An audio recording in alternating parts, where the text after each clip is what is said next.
the warmth of the nation.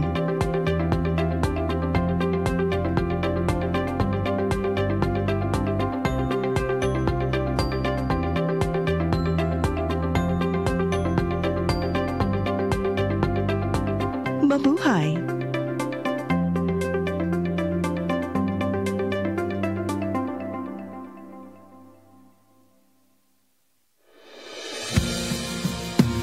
Calling all leaders of Catholic Charismatic Renewal Communities, diocesan coordinators, and spiritual directors.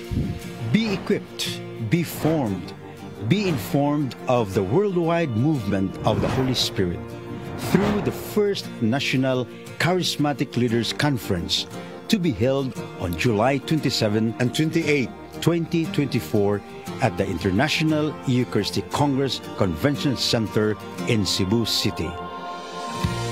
The theme of this special gathering is taken from the Acts of the Apostles, chapter 1, verse 8. You will be my witnesses. Together, we have a mission to bring people closer to God in our synodal journey. Let us be united. The Charis Philippines First National Charismatic Leaders Conference. Be inspired by speakers from Charis International, Shane Bennett and Cyril John, together with charismatic theologian Moses Catan and Filipino lay leader June Cruz. Grow in faith, fellowship, and leadership, and be part of something extraordinary. Charis Philippines First National Charismatic Leaders Conference. Register now and witness the power of the Holy Spirit. Everything I need is found in you, Jesus. Deadline for registration is June 30, 2024.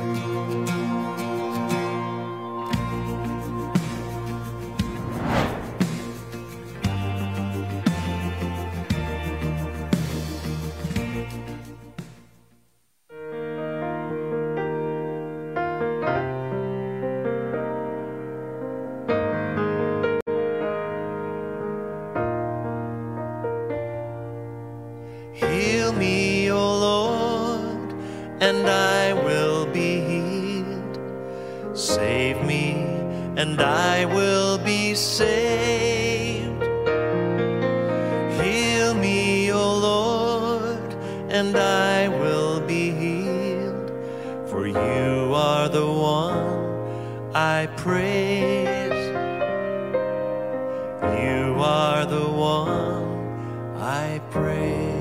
Sing it with me. Heal me, O Lord, and I will be healed.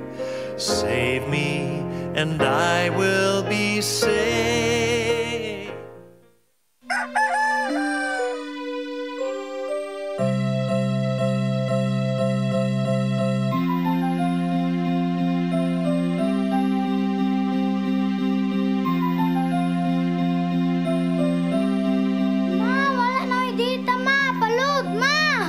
Sorry ma'am, na-late ko. Nangita pa mong gugog para internet sa kong anak, ma'am. Ay, wala na yung problema. Pag sinisibo. Sinisibo, sinisibo. For your internet connection And for the signal of your cable TV. so fast and straight, that transmission to your home. Sinisibo. Sinisibo, sinisibo. Offers you to have fiber optics. For your viewing experience, perfect and clear so far. So great and affordable for you to enjoy. Sinisibo. Cine Cebu Television Network Incorporated offers fiber to the home broadband internet bundled with fiber to the home cable TV connection. Cine Cebu Television Network Incorporated with its operation in Metro Cebu and the whole province of Cebu soon. And affordable for you to enjoy. Sinisibo.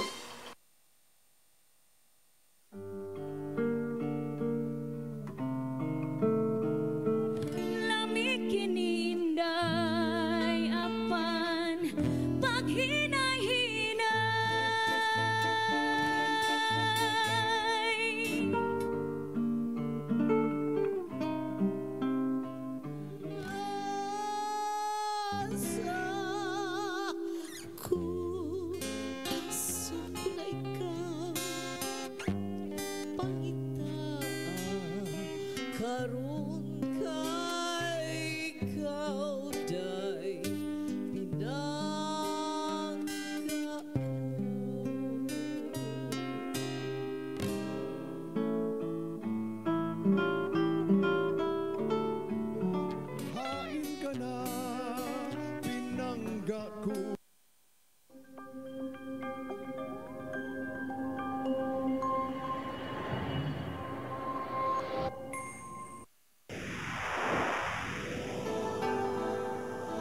Usa ka pagtuo,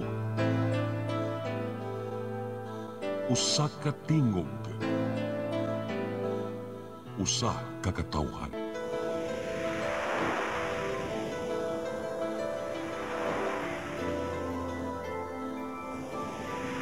Cebu Catholic Television Network.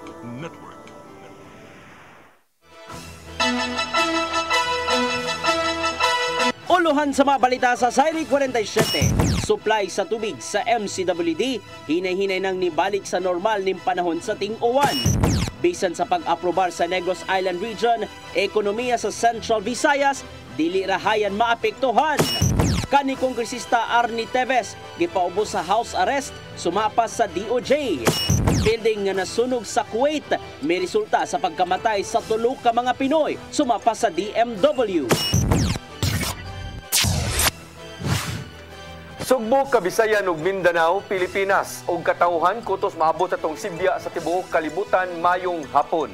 Live kita karon sa CCTN Channel 47 ug kini ang tulumanon sa nag-unang kasayuran nga angay natong masayran. Ako si Dennis Tabar. Tulumanon sa patas ng mga balita ug opinyon. Ako si Danica Cabanes. Kini ang Sairi 47.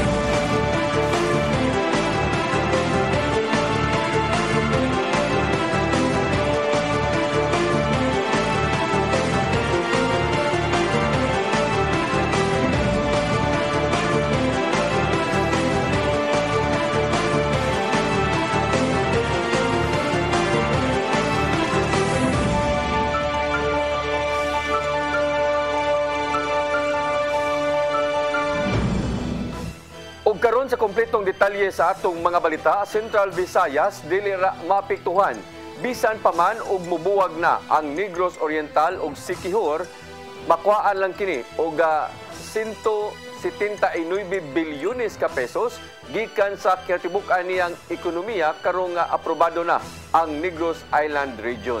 Ang kasayuran ihatod ni Gian Navarro. Bubuwag na ang Negros Oriental ug Siquijor sa Central Visayas ug mutipo na sa Negros Occidental isip Negros Island Region karong usa na kini kabalaod. Apan nakita sa Philippine Statistics Authority Region 7 nga dili rahayan matandog ang ekonomiya sa Central Visayas bisan og makuhaan kini og 179 billion pesos. Mubalor kini sa 14% gikan sa kinatibuk ang 1.38 trillion pesos nga gross regional domestic product nga mao'y ekonomiya sa rehiyon sa tuig 2023. Anara sa 12.9% ang tampo sa Negros Oriental sa kinatibuk ang ekonomiya o 0.9% usab sa Siquijor. Gikan sa Sugbo ang dakumbahin sa ekonomiya diin anaki ni sa 30.1% samtang 13% usab sa Bohol. Dako sa bambahin sa Cebu Tri-Cities nga nasa 8.5% hangtod sa 22.4%. Mong nakita ni Engineer Felix Berto Sato Jr. sa PSA 7 nga magpabilin ra sa pagka-trilyonaryo ang ekonomiya sa Central Visayas bisan og makuhaan ra ang duha ka mga probinsya. Minimum as we have roughly estimate in terms of level gamay ra siya, no? That is 179 billion compared to the 1.3 trillion. Nakita sa mga magbabalaod ang panginahanglanon aron mahiusa ang Negros Island ug hayan mas mapadali pa ang pagserbisyo sa gobyerno. Maong napirmahan ni Presidente Ferdinand Bongbong Marcos Jr. ang Republic Act 12001 kun Negros Island Region Act. Usa sa mga gitrabaho sa gobyerno karon mao ang pag-umol sa buwag nga regional offices sa managlahing ahensya. Apil sa mga nangandam ng daan ug ipatuman sa umaabot ang Philippine Statistics Authority Region 7. There is no information as to where asa ibutang ang office as mahimo nato nga regional center, no? We cannot yet, so we will just see what will be the updates on this. Gian Navarro, CCTN News. Hinay-hinay nang nibalik sa normal ang supply sa tubig sa Metropolitan Cebu Water District. Tungod kini sa sunod-sunod nga uwan nga nasinati sa Metro Cebu. Ang kasayuran ni hatod ni Shariza May Uy. Naginahinay na og balik sa normal ang supply sa tubig sa mga dam sa Metropolitan Cebu Water District kon MCWD. Kini subay sa sunod-sunod nga uwan nga nasinati sa Sugbo sulod sa duha ka semana. Matod ni Minerva Herodias, ang tigpamaba sa MCWD nga anaan na lang sa 30,000 cubic meter ang kakuwangon sa tubig gikan sa 63,000 cubic meter nga kinahanglan ni atong panahon sa grabing kahuwaw nga nasinati sa Sugbo. Base sa monitoring nila sa Aklupan Dam, ana sa 14,197 cubic meter ang supply sa tubig gikan sa normal nga water supply capacity niini nga 30,000 cubic meter. At sa El Nino miubos kini ngadto sa 6,500. Samtang ang Compostela makasupply na sab sila og 9,000 cubic meter matag adlaw gikan sa normal nga 10,000 cubic meter. Katong ulan na to for the past 2 weeks naman siguro nga consistent na ang ulan-ulan na feel na gyud nato sa atong water supply nga ni-improve na siya. Like example ani is katuganing amo ang supplier sa Compostela nga as early as March nag-zero na gyud siya kay river man to ilang source. Nibalik na siya to almost normal. Apan anaa gihapon sa zero supply capacity ang Buisan Dam tungod kay wala pa gihapon misaka ang supply sa tubig niini. Hinuon andam na gihapon kini nga makadistribute og tubig kung ugaling mosaka na ang water level sa dam tungod kay nalimpyuhan na kini. Gipasabot ni Herodias nga usa sa rason nga wala pa masudli ang Buisan Dam tungod kay nagsalig kini og tubod og natural water habitat dili susama sa Compostela o Hakluban nga dunay tinubdan gikan sa sapa. Unfortunately sa Buhisan wala pa gyud zero pa gyud ta. Wa pa siya enough nga nagather nga tubig ang dam for us to produce kanang potable water nga pwede na mo ma-distribute. So, waton pa nato nga mosaka ang water level sa dam para maka-produce na sa taog tubig.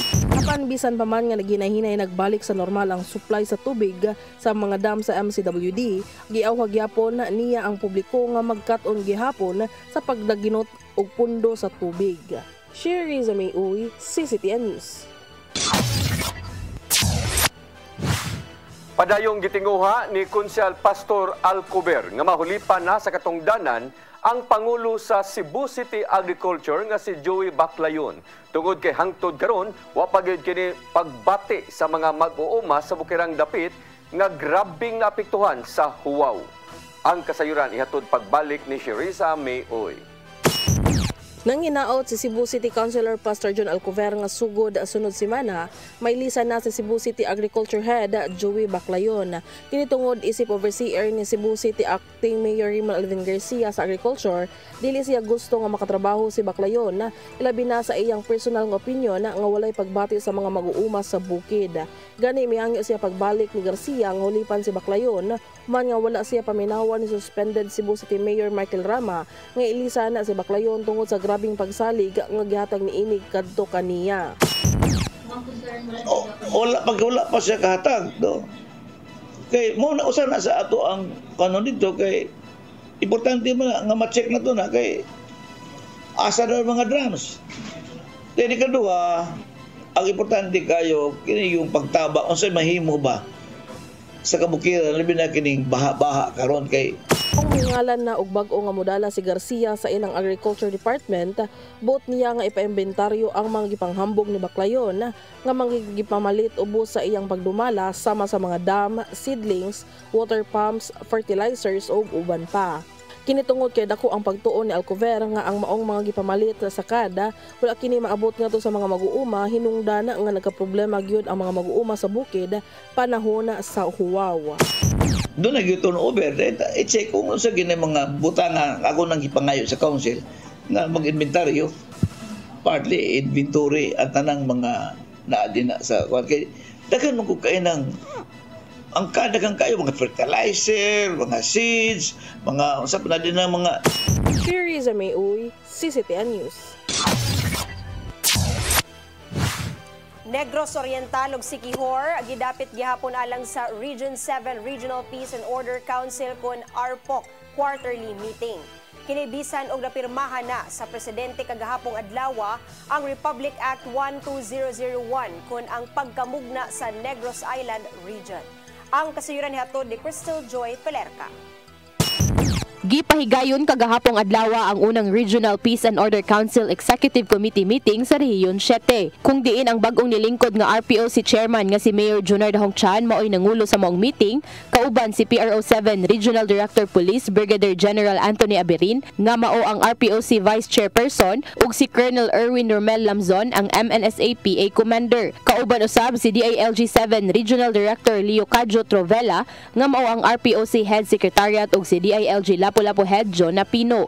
Kung diin gawas sa paghisgot sa mga katungdanan, lakip usab sa nahisgotan sa maong meeting ang pagkamugna sa Negros Island Region kagahapong adlaw.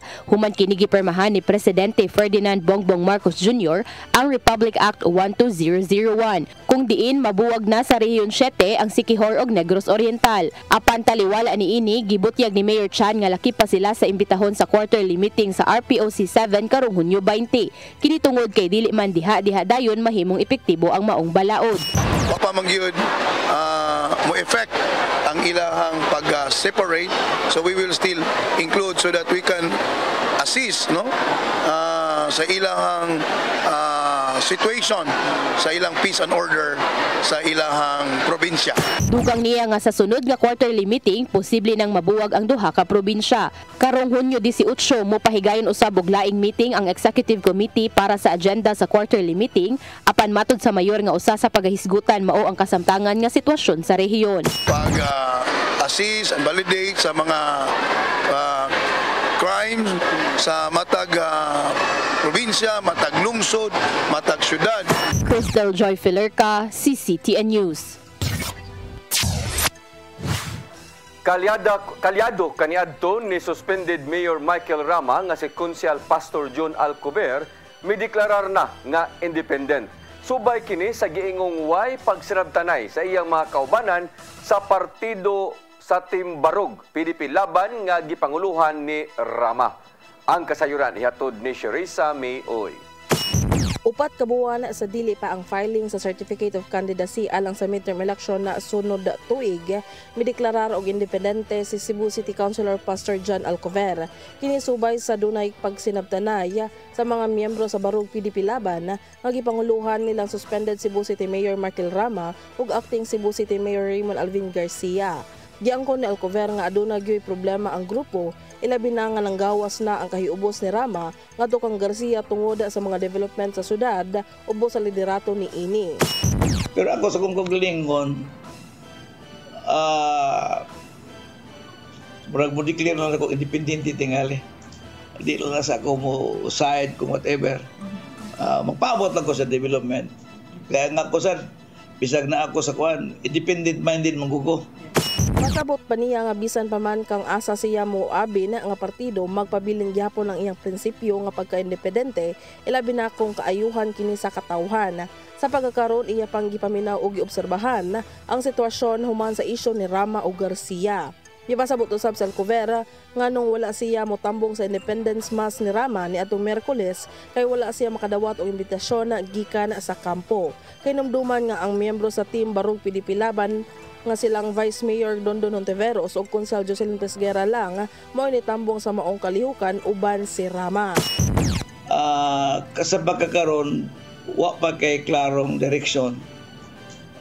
Mura man og politically kabalo na mo nga doon problema karon sa Cebu City. We have to admit it, doon may problema. Sa yuning tuiga, usa si Alcover nga ginganlan ni Rama nga nalakip sa iyang line-up para sa sunod na eleksyon. Sherissa May Oy, CCTN News. Duha ka pulis nga maoy nakadakop sa lalaki nga nanumbag sa tulo ka mga babae nga maanyag pasidunggan sa Cebu City Police Office. Samtang dugang mga pulis gi-download sa CCPO gikan sa Regional Mobile Force Battalion 7.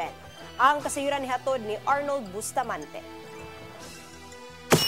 Hatagan og pasidungog sa hepe sa Cebu City Police Office ang duha ka mga pulis nga maoy nakadakop sa usa ka lalaki nga nanukmag sa tulo ka mga maanyag nga babae niadtong Domingo sa hapon.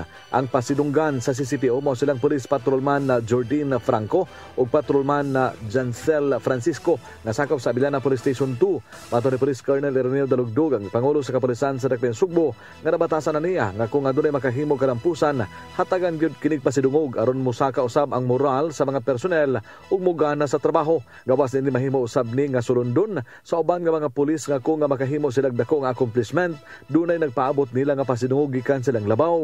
Kanang makita nato nga kanang sila nakatabang ato gina silang pasidunggan kay para mabus ang ilahang moral. Unya makita pud sa uban nga ay kini dayang kuan no kanang matanibangon ka dili day layo nga kanang kuan natay kanang mga pahalipay sa ilaha ba nga tagaan silang pasidungog para mao po ni siya kanang mahimong sulundon sa ubang mga katawo. Niawag si Dalugdog sa mga Sugbuanon nga kung dunay krimen nga mahitabo sa ilang palibot, labing maayo nga motawag dayon ni sa hotline sa kapulisan aron dali ni nga marespondihan o nga marakpan ang naghimo sa krimen. Samtang hingpit na nga gidownload sa Police Regional Office 7 ang kapin sa usa ka gatos ka mga pulisikan sa Regional Mobile Force Battalion 7 ngadto sa Cebu City Police Office aron makatabang sa pagpatunhay sa kahusay kalinaw sa dakbayan. Gipahibaw ni Dalugdog nga ang mao nga mga personnel magiabag sa City Mobile Force Company nga magbit patrol og police visibility aron mapabilin ang kalinaw sa tibok syudad sa Sugbo. Bisan pa man nga kuwang pakini tandi sa gidaganon sa populasyon sa dakbayan sa Sugbo apan makatabang na kini sa pagukod sa mga kriminal. Ang ato ang regional director naningkamot gyud na kanang iyahag yung i-augment, i-beef up ang security dito sa siyudad sa Sugbo para lang yun makuan. Sa pagkakaroon, aduna sila gidagdag diri nga mga PNP personnel para magdagdag seguridad diri sa ato ang siyudad sa Sugbo. Si CPO sa pagkakaroon aduna kapin sa 1,300 ka mga police personnel nga mao'y mobantay sa kapin usa ka milyon ka mga residente sa siyudad. Arnold Bustamante, CCTN. Musunod, kani Kongresista Arnie Teves gipaubos sa house arrest suma pa sa DOJ. Kanaguman pa mga balita sa pagbalik sa Sayri 47.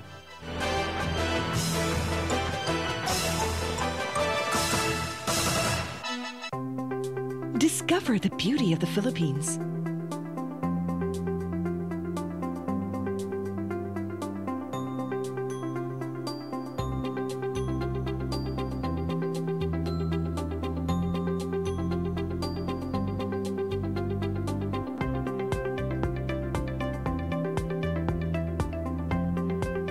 With Philippine Airlines, the country's flag carrier.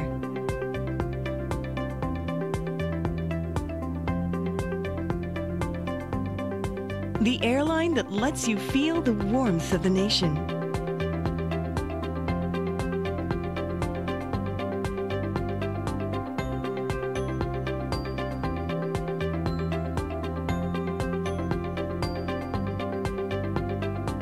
Mabuhay!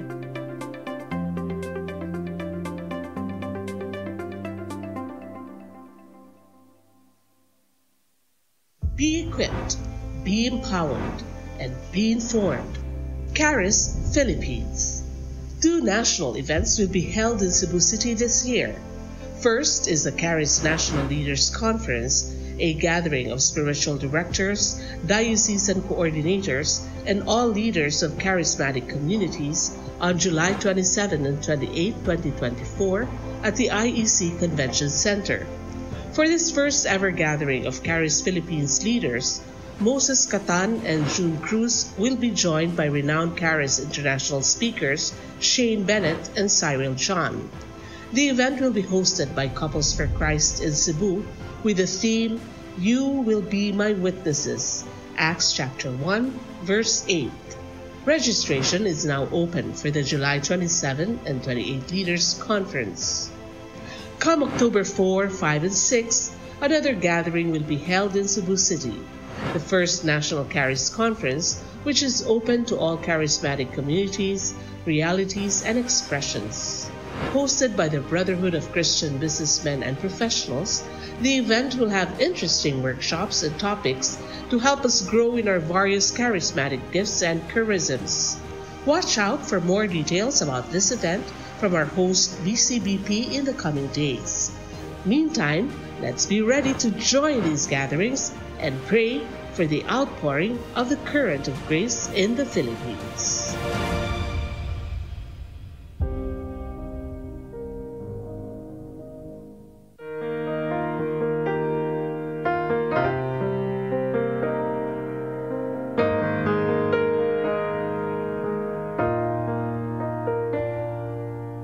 Heal me, O Lord, and I will be healed. Save me, and I will be saved. Heal me, O Lord, and I will be healed. For you are the one I praise. You are the one I praise. Sing it with me. Heal me, O Lord, and I will be healed. Save me, and I will be saved.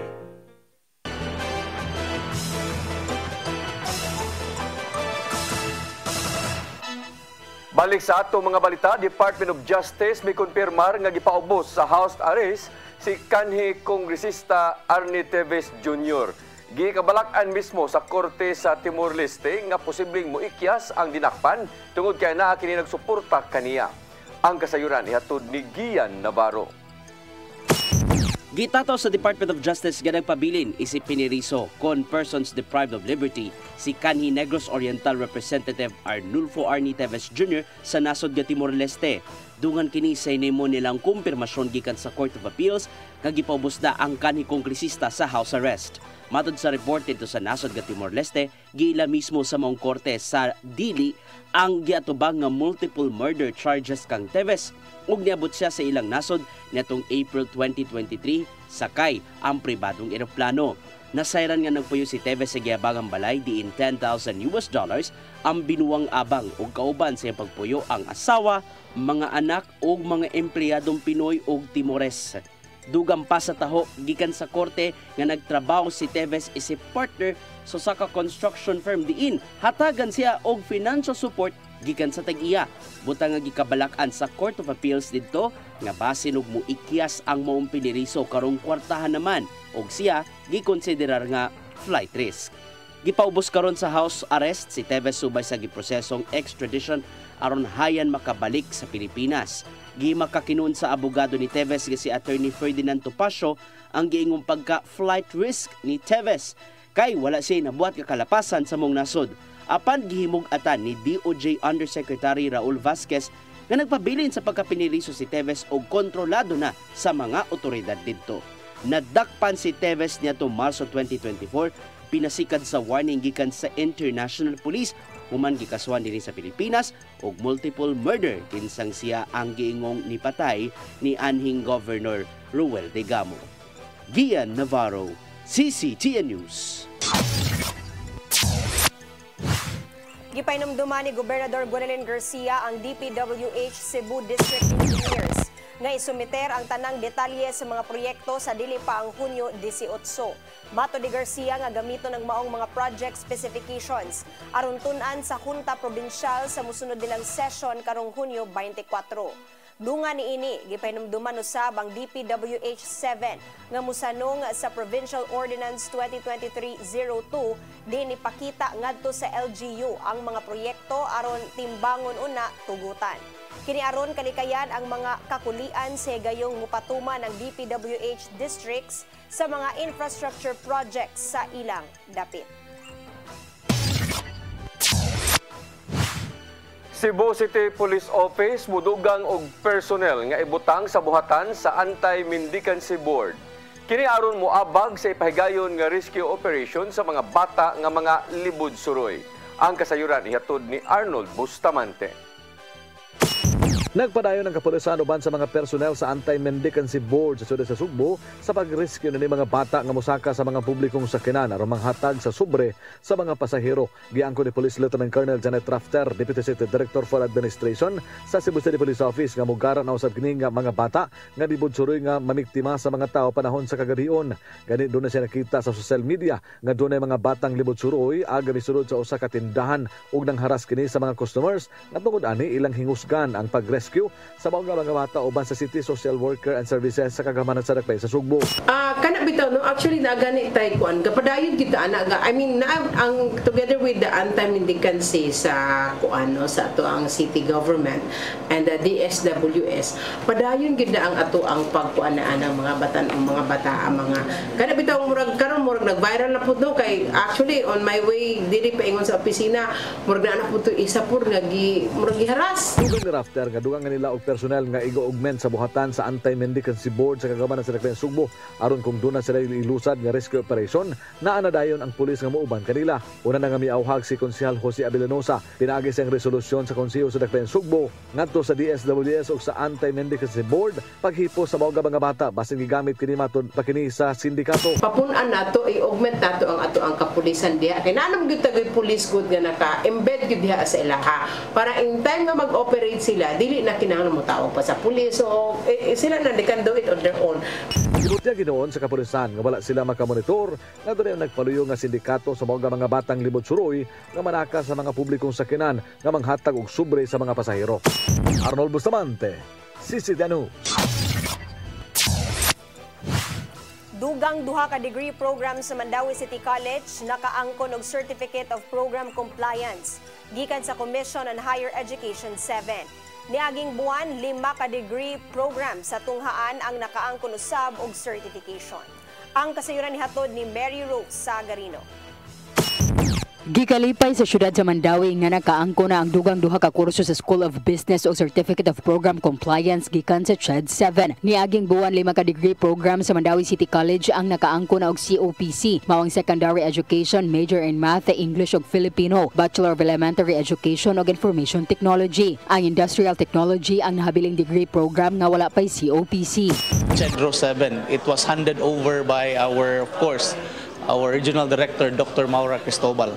So that means to say, usa na lang ka programa sa Mandawi City College ang wala pa si OPC, mauni ang Indotech, and hopefully this coming June 30, we would be submitting all the necessary documents needed for the COPC for the Indotech program sa School of Information and Technology. Ang COPC usa ka recognition di nagpamatuod nga nakatuman ang tunghaan sa standard sa CHED gikinahanglan para sa Unified Student Financial Assistance System for Tertiary Education alang sa libreng tuition. Magkahinumduman ni aging tuig gidilist sa CHED ang Mandawi City College ug pipila pa ka mga local college tungod sa kapakya sa pagtuman sa mga requisitos ubos sa Republic Act 10931 o Universal Access to Quality Tertiary Education Act. Kung tanang degree program sa tunghaan ang makaangkon og COPC, mamahimo na silang maka-apply alang sa institutionalized recognition nga gikinahanglan sad sa UNIFAS para sa free tuition. Mary Rose Sagarino, CCTN News. Mandawi City Police Office nagtinguha nga madeklarar ang syudad nga drug-cleared city karong tuiga. Dugang sa tulo ka mga barangay gikatakdang mopaubos sa deliberation sa Regional Oversight Committee on Drug Clearing. Ang kasayuran ihatod pagbalik ni Mary Rose Sagarino. Sa kasamtangan, 18 na sa 20 city kabarangay sa syudad sa Mandawi ang nadeklarar nga drug cleared. Pasabot nga siyam na lang kabarangay ang nahabilin aron madeklarar nga drug cleared city ang Mandawi. Si Police Colonel Julio Sagandoy, ang City Director sa Mandawi City Police Office, nagkanayon nga tulo niini ang gikatakdang mopaubos sa deliberation sa Regional Oversight Committee on Barangay Drug Clearing, pinanguluhan sa Philippine Drug Enforcement Agency, CONFIDEA. Hinuon nagdumili una si Sagandoy sa paghingan sa maong mga barangay. On the process, yeah. And the process. We hope na we can have it the soonest possible. Ang drug cleared nagpasabot nga na-accountaran sa barangay ang drug dependence ni ini ug nahuman ni ini ang mga intervention programs nga ilang gihatag. Si Sagandoy kampante nga madeklarar nga drug cleared ang tanang barangay ug mahimo na unyang drug cleared city ang Mandawi. Ang Mandawi City Police Office hugot ang pagpahigayon og anti-criminality operations lakip na ang illegal nga drogas. Si Mayor Jonas Cortez nang hinaot usab nga madeklarar nga drug cleared city ang Mandawi. I-intensify no ang atong ma-drug cleared ang ubang barangay no, mapadakan, mapalapdan nato ang maong programa.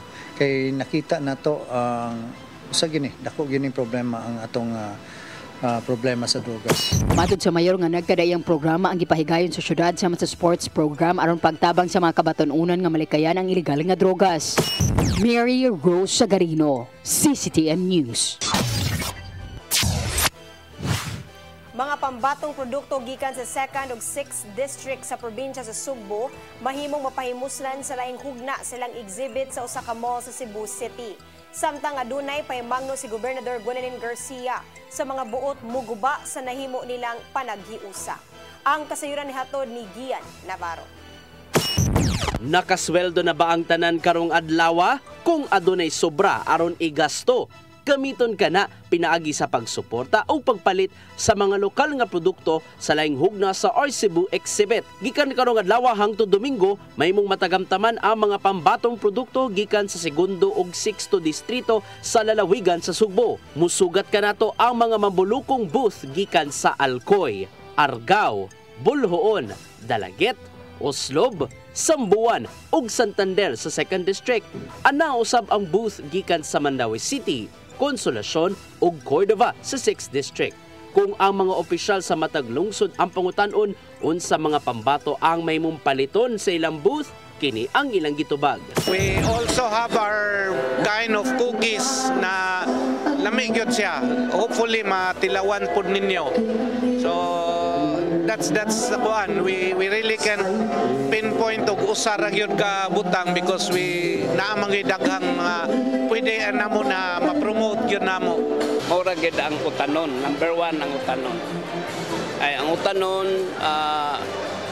mga everyday makakuha man gid siya og mga tintan siguro nga utanon everyday padulong sa carbon. Proud usab nga gipakita sa booth sa Argao ang pambato nilang inablon, ilabi na nga nahimo na kining fashion statement sa uban. Dili man ni makitaan bisan asa. So sa tibuok Sugbo na ara ninyo ni siya makitan sa Argao. Dili lang kini gitawag nato nga Pride of Argao, pero pride po ni siya sa tibuok Sugbo. Sa gihapon bibilib si Gobernador Gwendolyn Garcia sa mga gipakita matag booth sa Cebu isip pagpamatuod sa panagiusa ug tungod dinhi adunay pahinumdom og pahimangno si Garcia ngadto sa ubang buot buguba sa panagiusang naangkon karon sa lalawigan. I will do what it takes to preserve this unity in the province of Cebu. Let that be a reassurance and a warning. If you should seek to destroy this unity, you have Gwen Garcia to contend with. Nagpadayon ng Cebu Exhibit sa activity area sa Robinson's Galleria Mall sa Dakbayan sa Sugbo hangtod karong Hunyo 16, adlaw kanang Domingo during mall hours. Gian Navarro, CCTN News.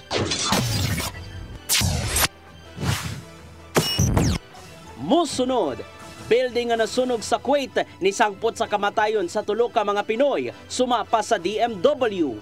Kanauguban pa mga balita sa pagbalik sa Sayri 47.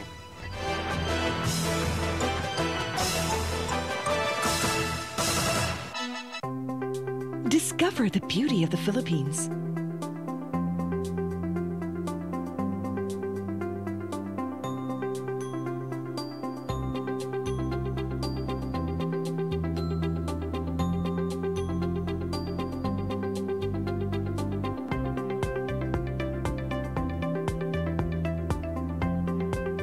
With Philippine Airlines, the country's flag carrier.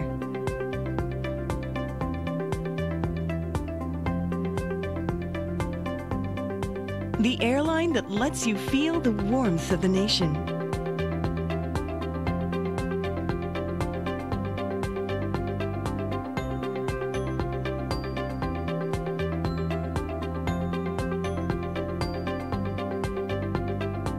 Mabuhay!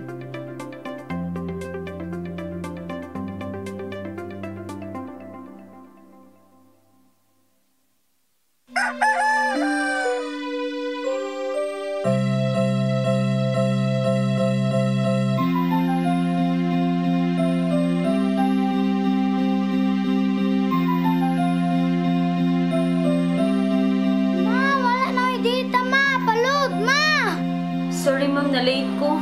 Nangita pa mong gugog para internet sa kong anak, ma'am. Ay, wala na yung problema. Pag Sinisibu!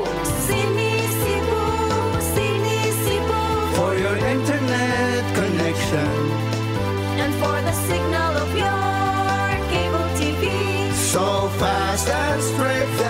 attention to your home.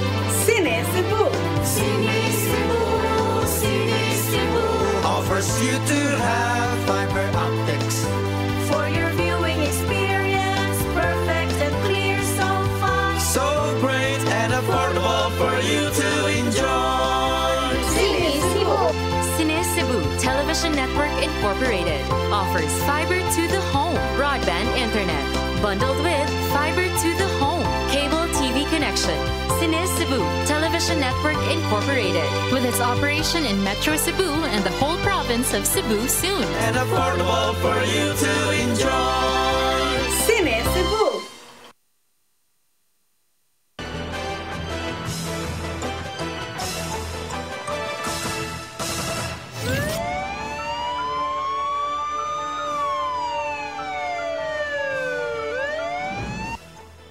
Balik sa atong mga balita, gipahibaw sa Department of Migrant Affairs sa tulo ka mga overseas Filipino workers ang namatay sa pagkasunog sa usa ka building kagahapon dito sa Kuwait.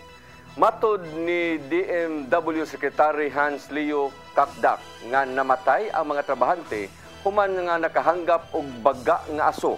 Kabahin ang tulo sa grupo sa mga OFW nga nitrabaho sa usa ka construction company dito sa Kuwait.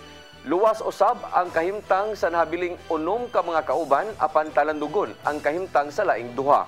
Nakig-alayo na ang DMW o Overseas Workers Welfare Administration kun UWA sa pamilya sa maong mga OFW aron sila matabangan. Nagpadayon usab ang investigasyon sa mga kabumbiruhan sa Kuwait kung unsa man ang hinungdan sa dako nga sunog. Napalgang nagbitay sa punuan ug wala nay kinabuhi ang usa ka 17 anyos nga lalaki sa Purok Kaimito, Barangay Gunob, Dakbayan sa Lapu-Lapu kaganihang buntag. Sa inisyal nga investigasyon sa kapulisan, ang nagkutlo siyang kinabuhi usa ka grade 12 student o residente ra sa maong dapit. Padayon pa ang investigasyon sa kapulisan sa hinungdan sa maong insidente.